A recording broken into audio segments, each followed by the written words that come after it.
kota, negara ini sama dengan sebuah barang, sebuah produk. Perlu yang namanya manajemen produk. Itu awal mesti harus digarap dulu. Kita ingin membangun sebuah brand, kita teriak di mana-mana, tapi produknya nggak laku, kemasannya belum digarap, ya kan? Manajemen produknya belum di manage, ya paling kesini kecewa nggak balik lagi malah. Ini pentingnya sebuah manajemen produk. Jadi kenapa kita persiapkan produknya dulu, persiapan kotanya dulu, penataan kotanya, penataan pasarnya, penataan PKL-nya, penataan kampung batiknya, meskipun belum rampung, sehingga dengan manajemen produk yang baik, tanpa kita promosi pun orang datang ke sini dia sudah akan berbicara. Tetapi kita promosi, hanya caranya berbeda. Nggak kayak daerah-daerah yang lain. Visit Solo, ya kan, yang Majang, wali kotanya. Itu keliru gede sekali. Itu bukan membangun brand, tapi malah meruntuhkan sebuah brand kota. Manajemennya nggak digarap, yang Majang wali kotanya hancur dah. Udah hancur, itu hancur. Itu dalam ilmu nggak ada kayak gitu. Itu persona brand, wali kotanya juga jatuh, kotanya juga ikut jatuh. Jadi memang yang benar itu adalah membangun manajemen produknya dulu. Kemudian baru membangun brand. Membangun brand itu sama sebagai sebuah produk ya. Mesti ada positioning mana yang mau kita ambil. Diferensiasi kota apa sehingga menjadi pembeda dengan kota yang lain. Itu membangun itu yang tidak banyak tidak dimengerti gitu loh. Hanya promosi ternyata kotanya belum siap untuk apa, visit. Kami kira-kira 3 tahun yang lalu, 4 tahun yang lalu juga sudah, tapi yang kami bidik di radio. Saya tidak bangun di promosi di tempat-tempat ini, enggak, tapi saya habis banyak di radio, banyak. Kemudian membangun networking dengan anak-anak muda di Jakarta misalnya. Kita dulu namanya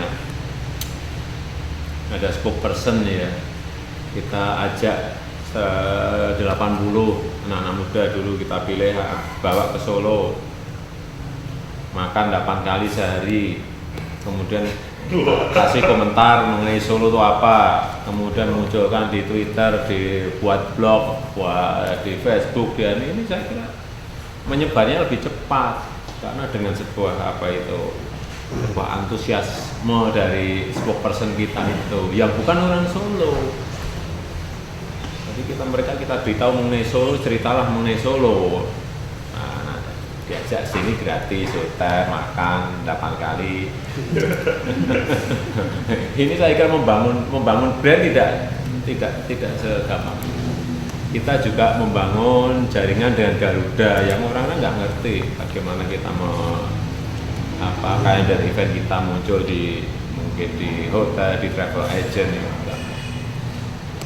Saya kira pertemuan tertutup kami dengan travel agent, dengan Asita, dengan PHRI itu yang tidak ditangkap oleh orang, tapi sebetulnya itulah yang bergerak, itulah yang memunculkan sebuah brand. Jadi memang kemudian juga mengenai logo, slogan, itu tidak muncul tiba-tiba. Kami membangun slogan kita, Solo the Speak of Java, itu lewat lomba, bukan beli. Tahu-tahu ada slogan muncul, masyarakat nggak ada awareness ke sana, tidak ada. Ya ini yang berbeda cara membangunnya. Kita lewat lomba 2 tahun itu. Memasyarakatkan dulu, ini ada lomba, kemudian kamu ikut lombanya ada ini muncul, sehingga ada sebuah ini milik saya gitu loh, masyarakatnya semua ikut promosi ya kan. Ini yang namanya yang namanya tahapan memarketing kota. Kemudian juga ya nggak dilakukan yang lain, misalnya bidding konferensi, nggak pernah ada. Saya bidding kemana-mana, ada konferensi di Moskow saya kejar, di Kazan saya kejar, di Rusia, di Lijiang di Cina saya kejar, tarik ke Solo. Jadi kita udah ngerti tahun depan nanti ada konferensi apa di Solo, kan biddingnya kita yang kerja. Ini mau marketingi kota. Gitu, kalau saya nggak pernah menunggu konferensi nanti di Solo, enggak, saya rebut itu.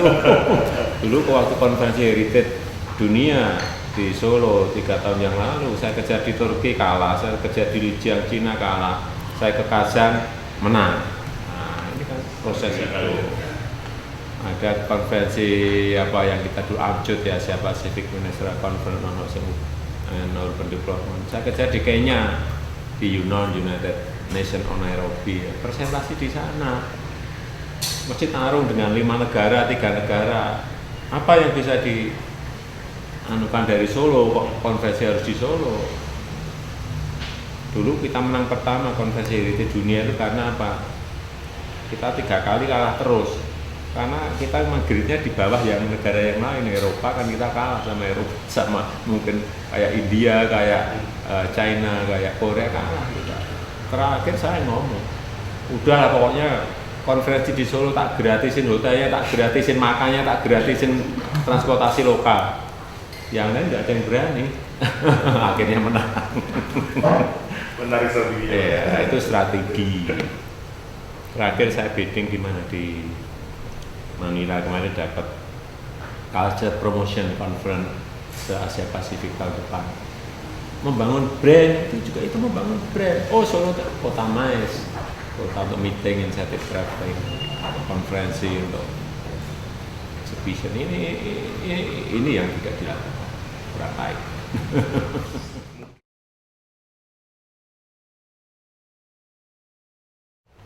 Ya, sekarang kan memang kelihatannya mengarah ke situ dan saya nggak senang gitu. Ya, jangan sampai ini harus bisa.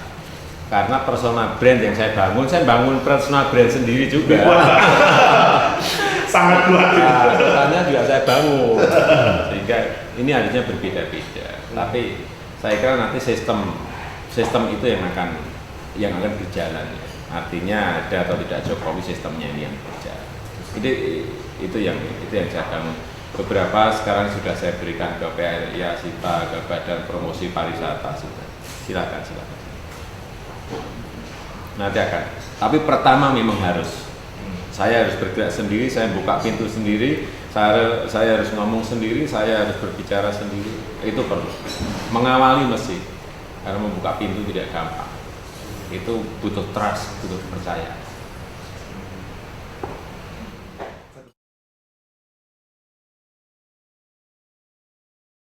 Ini membangun sistem. Saya berikan contoh, coba KTP Mas. Ngomongin sistem, KTP dulu ngurus 2 minggu, 3 minggu. Sekarang 1 jam jadi. Sistemnya yang dibangun. Ada lurah yang nggak mau ikut, ya sudah copot, ganti yang baru. Itu aja kalau saya. Simpel ya. Nah, contoh gini, dulu tempat KTP-nya ini. Ya kan? Jelek sekali. Brand apa yang mau terbangun dengan tempat pelayanan seperti ini, KTP 2 minggu, KTP 3 minggu, KTP 4 minggu, apa yang mau terbangun? Brand pelayanan apa yang mau terbangun? Sehingga rubah, ganti 1 jam jadi tempatnya kayak baru seperti ini. Ya kan? Coba tadi tempat duduknya aja, Pak. Udah bumi dan langit kan. Lah, duduk 30 tahun. Tempat duduknya seperti itu. 30 tahun ya, kecil sama gede ya, tempat duduknya itu terus. Sekarang ganti kayak gini. Iya kan? Kalau saya gampang. Ada sistem yang saya siapin. Ada yang nggak mau ikut lurah, nggak mau ikut, camat nggak mau ikut. Itu waktu buat KTP 3 lurah, 1 camat saya copot karena nggak mau ikut. Waktu rapat dia kelihatan tidak mau ikut. Baru kelihatan loh ya. Kelihatan tidak mau ikut, ngomongnya kok enggak, ini enggak niat ini. Ya besok saya copot, ganti yang baru juga. Simpel kalau saya. Ini juga ya, ada antrian seperti ini kan ini membangun sebuah image pelayanan kan. Tempatnya juga kayak bank, ada sofa, ada antrian. Kenapa tidak? Ini yang perizinan dulu 4 bulan, 6 bulan, 8 bulan jadinya. Tempatnya juga kayak gini coba. Investasi mana yang mau datang, investor mana yang mau hadir? Tidak akan. Ini saya kira di internal saya, yaitu saya punya sistem baru. Dinas ini ada 21 dinas. Ada yang mau ngomong, ya ngomong. Oh, ini nggak niat ini ngomongnya kayak gini, ganti gitu aja. Udah gampang kalau saya. Masuk sistem, jalan. Yang saya jalankan orang yang mau, yang punya niat. Niat itu paling penting buat saya. Kemauan itu paling penting buat saya. Sistemnya saya yang menyiapkan. Sekarang dulu seperti ini, sekarang izin yang melayani pakai jas-jasi kayak itu, tepatnya kayak bank, bisa ngucapin good morning, good afternoon. Kenapa udah? Ada touchscreen-nya, pejat syaratnya apa, pejat rupiah dibayar berapa, pejat dari selesai berapa. Kenapa zamannya kayak gini kok masih tulis menulis? Apa? Sehingga apa? Orang luar, investor luar, orang yang ingin mendirikan usaha di sini menjadi yakin, bahwa kita dilayani oleh sebuah sistem yang sudah disiapkan, tempatnya juga sangat sertatif. Ini juga membangun tadi, membangun produk apa, manajemen produk tadi, termasuk membangun ini manajemen produk, sehingga terbangun sebuah image, dan itu terbukti waktu dulu ada kota investasi, kita juga nomor 1. Waktu tahun kemarin kita dicek sama Transparansi Internasional Indonesia KPK, kita juga masuk ke 3 besar terbersih di Indonesia, terbersih dalam segala hal ya, meskipun nilainya baru 6. Sudah juara gitu ya. Karena yang lain nilainya hanya 2. Juara di Indonesia. Ini saya kan membangun itu ya. Sekarang ini yang paling penting membangun kota itu membangun persepsi, kemudian membangun prospek. Orang harus melihat bahwa prospek Solo itu sangat bagus sekali. Visi kedepannya kita berikan ke orang lain, prospek ini. Nah, itu sehingga kenapa sekarang ada 19 hotel dibangun di sini. Kalau saya mau mall, ada 15 mall yang mau dibangun di sini, tapi saya hanya berikan izin 1. Saya nggak mau banyak-banyak di Solo, karena brand yang mau kita bangun adalah Solo masa depan adalah Solo masa lalu, sehingga jangan sampai kota ini menjadi sangat modern, tidak boleh. Nanti nggak ada bedanya dengan Jakarta, Bandung, Surabaya. Tidak, gitu. Solo past as Solo future. Solo masa depan adalah Solo masa lalu.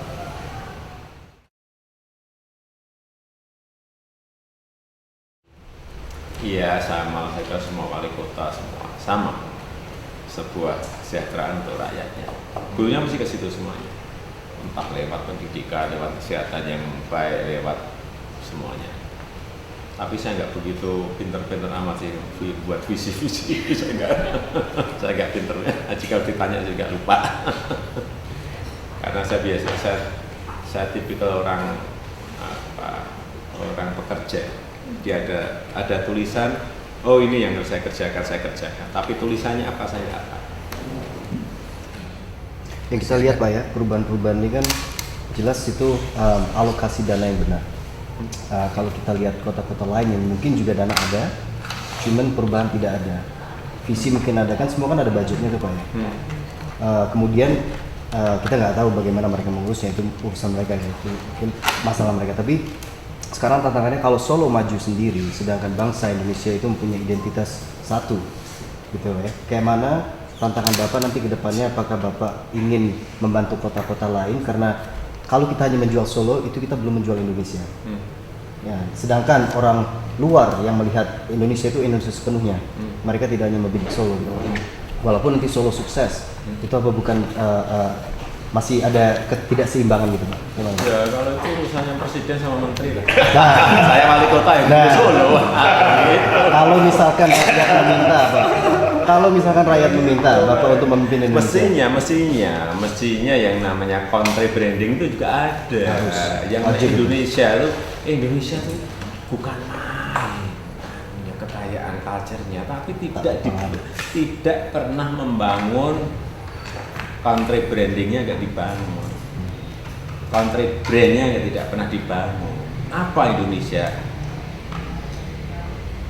Apa sampai sekarang apa? Nggak ngerti apa. Kita ngerasa di zaman Soekarno gitu. Iya kan.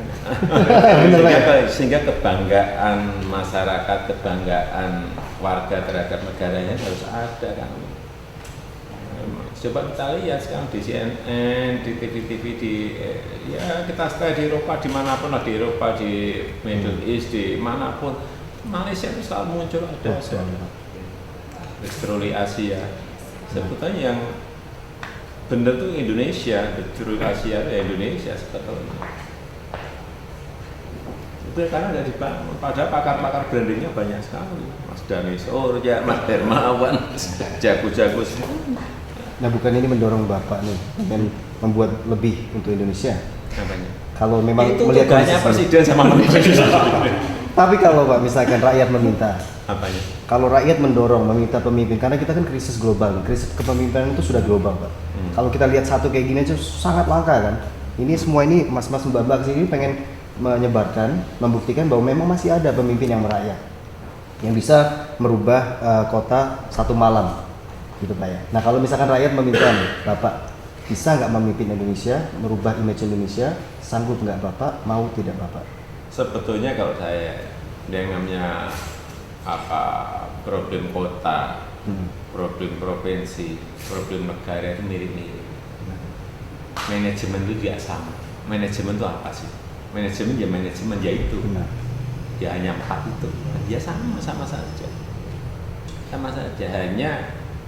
Hanya sekarang ini kita memang kehilangan sosok yang pemimpin yang mempunyai visi besar, yang mempunyai target besar, bisa membawa mimpi rakyatnya untuk bermimpi bareng-bareng dan berani membuat lompatan besar ini yang kita hilang sekarang. Punya visi besar, punya target besar dan mampu membawa lompatan besar ini yang kita nggak ada. Sekarang ini enggak, semuanya berpikir besok. Kalau enggak besok ya bulan besok. Kalau bulan besok ya 2014. Akan hanya itu aja. Kita ini sekarang aja bicara itu terus, enggak ada yang berbicara. Oh, rakyatku, kita sekarang menderita, enggak apa-apa. Tapi saya janji nanti 2025 semua kalian akan makmur karena saya akan buat ini. Oh, senang semua masyarakat. Sekarang nggak apa-apa. Apa belum makmur, tapi mereka punya mimpi. Ini yang mengajak seperti itu yang kita sekarang nggak ada. Pemimpin besar yang punya visi besar, yang mempunyai target besar. Mau didesain apa negara ini? Menjadi negara industri pertanian, mau mendesain menjadi negara industri maritim yang itu kekuatan kita.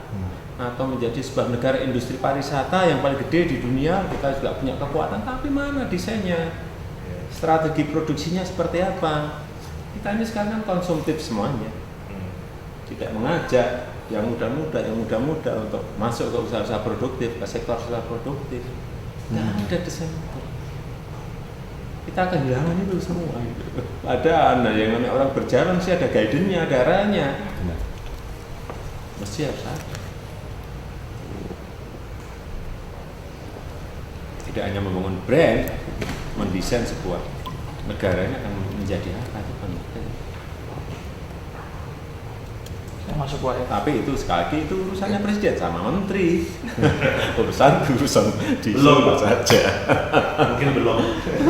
Mungkin saya ingin memberikan gambaran bahwa kita ini baru coba cita-cita nasional kita berangkat dari itu aja. Kita ini pemimpin kita yang lupa semuanya. Cita-cita nasional kita yang termaktub dalam undang-undang, pemimpin harus ingat itu semuanya. Undang-undang Dasar 45 itu jelas.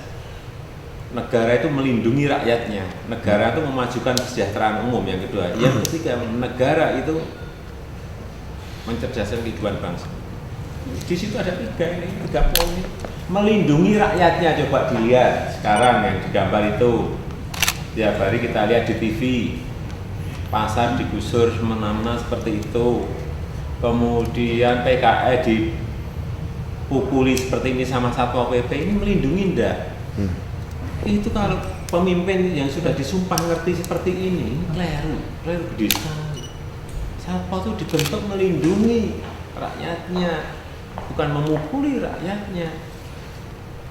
Sehingga di Solo, kalau di tempat yang lain kepala Satpol PP-nya tinggi besar, berkumis. Kalau saya kepala Satpol PP saya wanita, tuh, yang di tengah itu.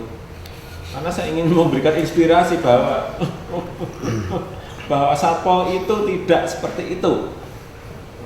Seragamnya juga saya anukan pada hari-hari khusus saya berikan yang ini karena saya ingin membangun sebuah image bahwa apa itu, bahwa Satpol itu melayani, tidak ngebuki, tidak ngukuli.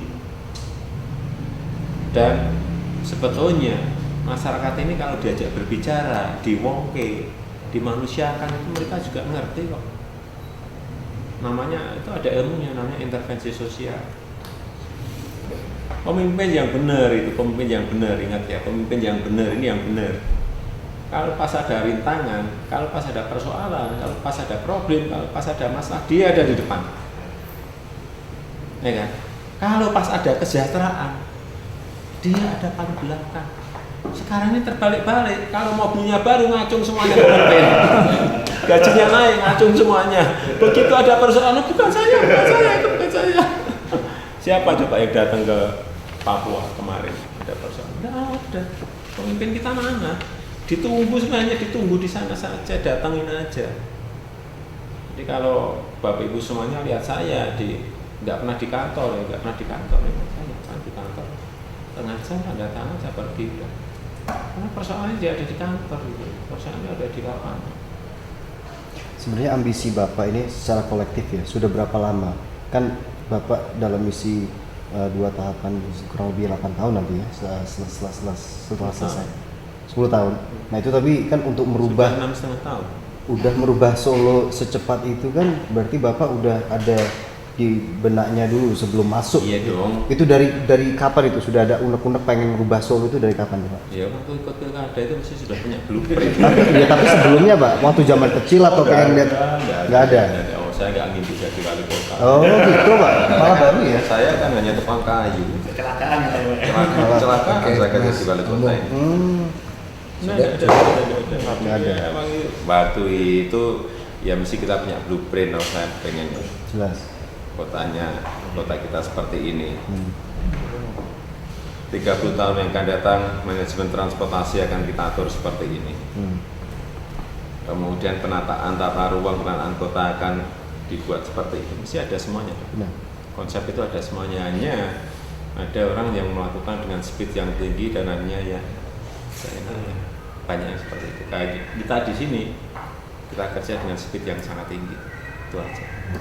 Sehingga kelihatan cepat. Benar.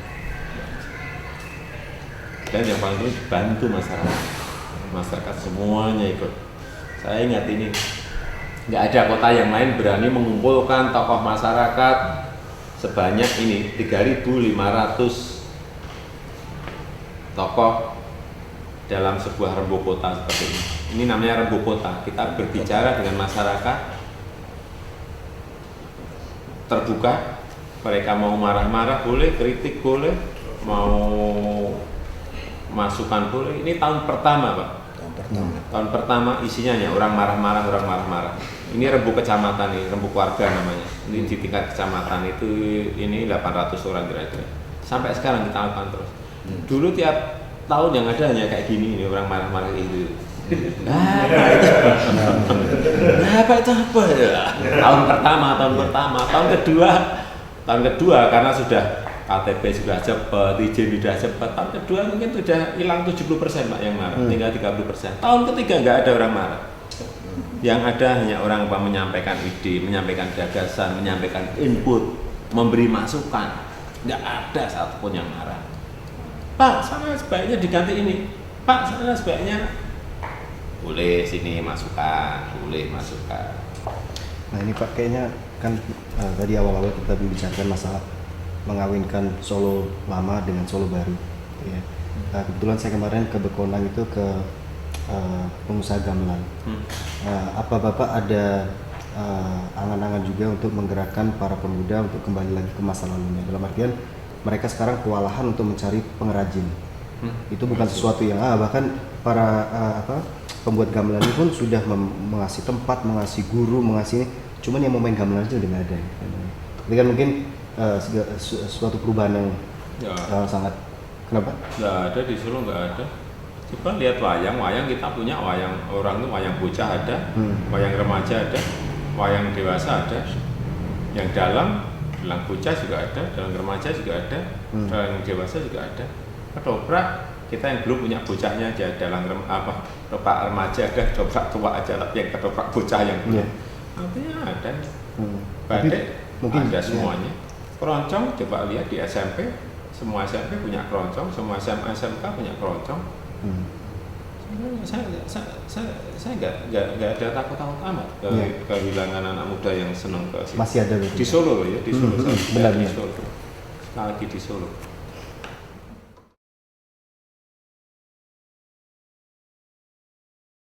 Ini juga di ruangan ini, dan itu PKL semua itu yang saya ajak makan itu. Ini PKL, bukan siapa-siapa. Ini juga PKL yang makan malamnya. Ini apa?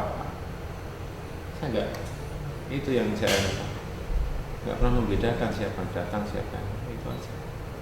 Filosofi leadership yang tertinggi di Jawa yang saya tahu itu adalah Keposliro kan. Keposliro itu yang ngomong. Artinya kamu jangan memusuhi orang kalau nggak mau dimusuhin gitu. Misalnya, kamu jangan mencubit orang kalau kamu nggak mau dicubit. Ya, kamu menghargai orang kalau kamu ingin menghargai. Kalau kondisi keraton gimana Pak? Menurut Bapak, kondisi keraton secara fisik sekarang apa itu sesuatu yang rusak Pak ya? Rusak. Nah itu strategi Bapak untuk mengimplementasikan salah satu strategi untuk mengindahkan Solo ya. Yang salah satu itu kan udah jadi ini ya pusat Solo. Nah itu untuk persiapan keseluruhan. Itu kan sekarang menjadi yang namanya kayak lembaga adat dan otonom. Saya kan nggak bisa masuk ke situ sembarangan karena otonom,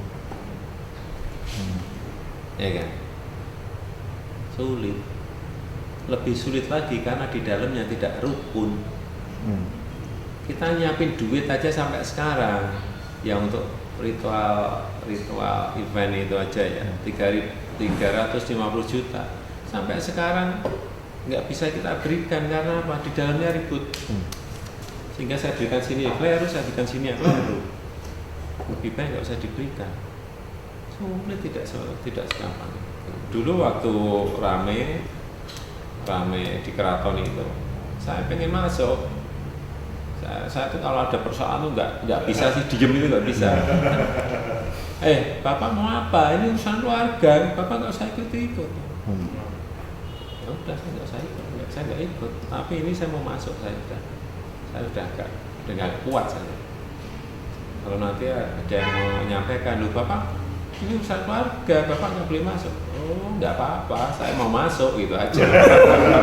karena udah saya tunggu 6 tahun nggak beres-beres. Saya dulu ngomong boleh kalau segera beres. 6 tahun saya tunggu nggak beres, saya mau masuk gitu. Ini mau saya mulai.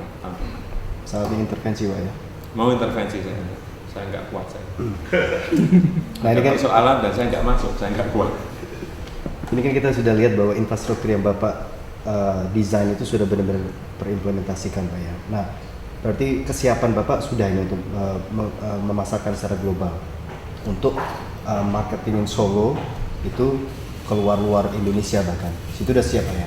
Nah apakah kita sudah mempunyai tim yang siap di dalamnya? Kalau masalah secara fisik kita udah siap. Mungkin misalkan marketing untuk website misalkan, apa kita mempunyai tim yang bagus yang benar, apakah itu sudah diagendakan sama Bapak untuk membuat kualitas website misalkan yang nanti ini kan banyak nih fotografer yang bisa kita manfaatkan Pak ya, mengambil indahnya Solo gitu.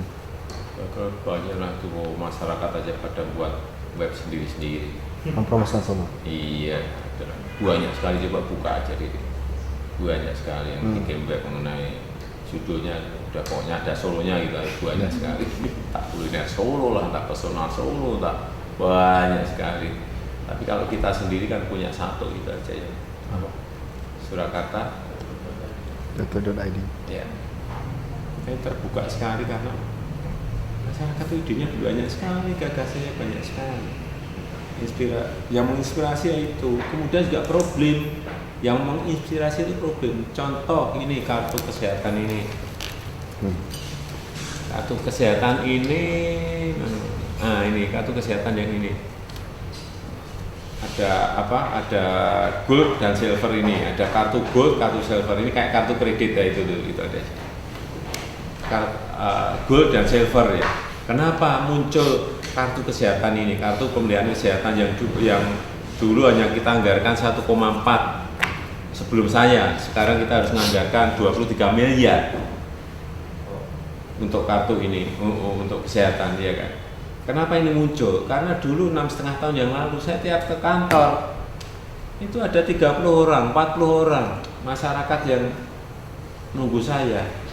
Ada anaknya sakit nggak bisa masuk rumah sakit, ada bapaknya sakit nggak bisa rumah sakit, ada yang ibunya sakit sudah di rumah sakit nggak bisa bawa pulang. Itu menginspirasi otak kita untuk mencarikan jalan keluar itu. Jadi sebenarnya inspirasinya apa ya, problem masyarakat ya, masalah yang ada di masyarakat, persoalan yang di masyarakat. Dan masyarakat itu sering sudah sangat pintar sekali. Pak, saya punya masalah ini, ya harus solusinya apa? Mereka sudah punya solusi. Gini loh Pak, solusinya. Kita tinggal eksekusi aja. Mereka tuh pintar, saya dipikir. Lalu kalau yang pintar wali kota. Kalau secara kelembagaan itu kan memang jelas bahwa Bapak menjadi wali kota melalui partai. Tapi kalau apa yang mendorong Bapak sebagai individu, itu apa di dalam itu yang mendorong Bapak untuk menjadi wali kota? Sebelum di samping kepartaian, di samping kebutuhan partai. Dulu gini, dulu mungkin orang sama ya pandangan dengan saya. Saya melihat kota ini semakin nggak semakin baik, tapi semakin jelek, gitu aja. Semakin gini, tidak semakin gini, itu aja. Pada melihat enggak itu? Solo tidak semakin baik, tapi semakin jelek. Melihat enggak? Iya kan? Iya. Semua pernah tinggal di sini. Melihat kok. Kalau orang Solo, mungkin orang dari luar Solo juga melihat tidak semakin baik, tapi semakin tidak baik. Ya, itu aja. Kemudian untuk pasar 30 tahun nggak pernah ada pasar yang dibangun. Sekarang 5 tahun kita telah bangun 15 pasar. Siapa yang ada di situ, siapa? Yang kecil-kecil. 23 lokasi PKL, shelter, pasar juga sudah kita bangun. 23 lokasi. Siapa mereka? Orang kecil-kecil semuanya kan. Yang di pasar, yang di PKL, yang ini, yang pendidikan, yang kesehatan, semua kan orang kecil semua. Kemudian pembangunan rumah tidak layak huni yang orang nggak banyak lihat karena itu di kampung-kampung semuanya sudah. Sampai detik ini sudah terdapat 4.200 rumah kita bangun. Dan kenapa dulu waktu pilkada pertama saya hanya dapat 37%, kan minim sekali karena orang nggak ngerti saya kan. Dan orang hanya milih saya karena coba-coba aja, sehingga tapi pada pilkada kedua tanpa kampanye kita dapat 91%. Karena membangun produknya benar, dianggap benar oleh masyarakat dan mungkin dirasakan. Saya nggak bisa menilai ya, mungkin dirasakan secara amat sangat oleh masyarakat bahwa ini yang memberikan kesehatan ke anak saya, memberikan kesehatan ke keluarga saya. Karena survei yang kita lakukan itu, kenapa mereka milih saya 91%? Karena kesehatan dijamin. Mereka ngomong di dalam survei karena itu. Yang kedua baru masuk ke pendidikan. Ketiga baru masuk ke penataan kota. Itu survei, bukan saya yang mengatakan.